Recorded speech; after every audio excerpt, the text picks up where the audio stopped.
Джебот на 12.000 идни пензионери е олеснет за 6.700 евра во последната деценија. Мнозинството од оштетените моментално се на 40 годишна возраст.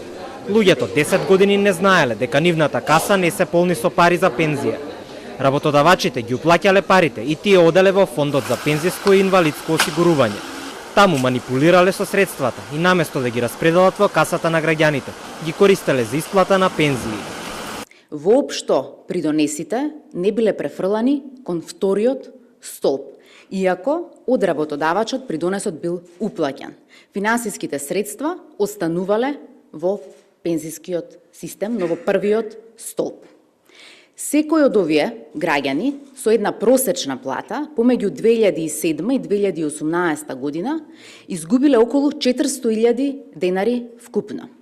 Надлежните откриле дека 12.000 граѓани се оштетени откако направиле анализа на пензискиот систем. Темелно чешлање на тој сегмент од социјалата не било направено уште од 2008 година. За манипулацијата со парите ќе дознаат и во основното јавно обвинителство. Од Министерството за труд и социјална политика утре ќе достават пакети со документи во зградата на ОЈО, на кеот на Вардар. Оттаму ќе истражуваат каде заглавиле парите.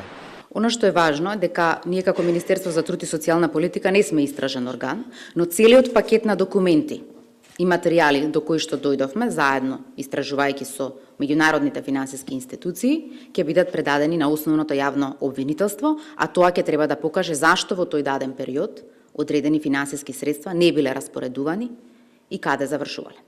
Граѓаните ќе бидат обештетени, вети министерката Царовска. Секој ќе ги добие парите кои му фалат на сметка. За таа намена се одвоени 19 милиони евра од буџетот. Овие граѓани во наредниот период ќе добијат писма од пензиските друштва и од МАПАС дека се распоредени, дека имаат индивидуална сметка и со тоа обезбедуваме овие граѓани да имаат целосна пензија кога ќе дојде време за пензионирање. Оштетените граѓани биле вработени и во приватниот, но и во јавниот сектор.